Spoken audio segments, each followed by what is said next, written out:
తాకట్లో ఉన్న మీ బంగారం ఈ రోజు ఎంత ధర చేస్తుందో కొమ్మూరి గోల్డ్ వాళ్ళకి కాల్ చేస్తే ఫ్రీ గోల్డ్ కాస్ట్ చెక్ చేసి చెప్తారు.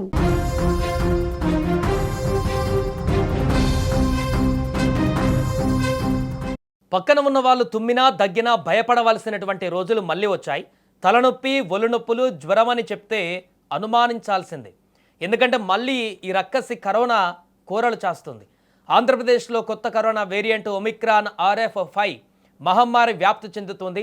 రాష్ట్రంలో కొత్తగా 7 కేసులు నమోదు కావడంతో మొత్తం పాజిటివ్ కేసుల సంఖ్య 26కి చేరింది.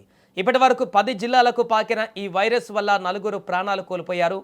ఇక ఆంధ్రప్రదేశ్లో గత కొన్ని రోజులుగా తగ్గుముఖం పట్టిందనుకున్న కరోనా మళ్ళీ కొత్త వేరియంట్ రూపంలో కలకలం రేపుతోంది. నిన్నటి వరకు ఒంటరిగా ఉన్న కేసులు ఒక్కసారిగా పెరుగుతూ మొత్తం 26కు చేరాయి.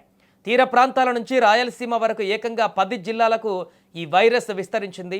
జిల్లాల వారీగా పరిశీలిస్తే వైఎస్ఆర్ కడపలో 8 కేసులు, గుంటూరు జిల్లాలో 6 కేసులు, ఈస్ట్ గోదావరి జిల్లాలో 3 కేసులు, బాపట్ల జిల్లాలో 1, ఏలూరు ఎన్టీఆర్ జిల్లా, పార్వతీపురం మన్యం, పొట్టి శ్రీరాములు నెల్లూరు, విశాఖపట్నంలో ఒక్కో కేసు చొప్పున నమోదయ్యాయి. ప్రస్తుతం 8 మంది ఆసుపత్రుల్లో చికిత్స పొందుతుండగా 4 హోమ్ ఐసోలేషన్లో ఉన్నారు. 3 పూర్తిగా కోలుకొని డిశ్చార్జ్ కావడం కాస్త ఊరటనిచ్చే అంశం.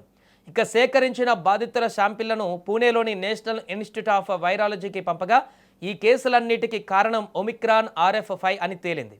ఇది గతంలో వచ్చినటువంటి JN1 వేరియంట్ నుంచి రూపాంతరం చెందిన ఒక సబ్ లైనేజ్. ప్రపంచ ఆరోగ్య సంస్థతో పాటు ఆగ్నేయాసియా దేశాలు ముందే ఈ వేరియంట్ ఉనికిపైన హెచ్చరికలు కూడా జారీ చేశాయి.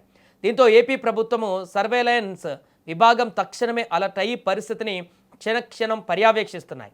మరోపక్క రాష్ట్రంలో ఈ వేరియంట్ కారణంగా ఇప్పటి వరకు 4 మృతి చెందడం ప్రజల్లో ఆందోళన కలిగించింది. మృతుల్లో 3 కడప జిల్లాకు చెందినవారు కాగా 1 కాకినాడకు చెందినవారు. అయితే ఈ మరణాలపైన ఆరోగ్య శాఖ అధికారులు స్పష్టతనిచ్చారు.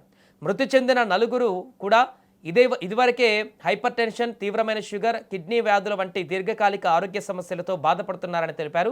కేవలం ఈ వేరియంట్ వల్లే మరణించలేదని, వారి ముందస్తు తీవ్ర అనారోగ్య సమస్యలే దీనికి ప్రధాన కారణం అంటూ కూడా వివరించారు. సో ఈ పరిణామాలపైన డాక్టర్ ఆఫ్ మెడికల్ ఎడ్యుకేషన్ స్పందిస్తూ ప్రజలెవరు కూడా భయాందోళన చెందవలసిన అవసరం లేదని భరోసా ఇచ్చారు. ఒమిక్రాన్ RF5 సాధారణ ఒమిక్రాన్ లక్షణాలైన జలుబు, దగ్గు, గొంతు నొప్పి, ఒళ్ళు నొప్పులు మరియు స్వల్ప జ్వరాన్నే కలిగి ఉంటుందంటూ కూడా ఇదంత ప్రమాదకరమైన వేరియంట్ కాదని స్పష్టం చేశారు. అయితే దీర్ఘకాలిక వ్యాధులతో బాధపడేవారు, వృద్ధులు మరియు గర్భిణీలు మాత్రం తగిన జాగ్రత్తలు పాటించాలని సూచిస్తున్నారు. ఇక కరోనా కేసులు ఒక్క ఏపీలోనే కాదు దేశవ్యాప్తంగా నమోదవుతున్నాయని ఏపీ హెల్త్ డిపార్ట్మెంట్ తెలిపింది. జూలై 1 నుంచి 16వ తేదీ మధ్య మొత్తము 339 కేసులు రిజిస్టర్ అయ్యాయి. కేరళలో 115 కరోనా కేసులు, కర్ణాటకలో 64, మహారాష్ట్రలో 43, తమిళనాడులో 39, ఢిల్లీలో 18, అండమాన్లో 18, రాజస్థాన్లో 12 కేసులతో పాటు మిగతా రాష్ట్రాలలోనూ కరోనా కేసులు నమోదయ్యాయి.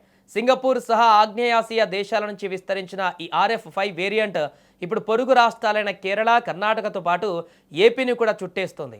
సాధారణ ఒమిక్రాన్తో పోలిస్తే ఇది ఎక్కువ ప్రాణాంతకం కాదని వైద్యులు చెబుతున్నప్పటికీ దీర్ఘకాలిక వ్యాధులు ఉన్నవారు, వృద్ధులు, శ్వాసకోశ సమస్యలు ఉన్నవారు జాగ్రత్తగా ఉండాలని సూచిస్తున్నారు.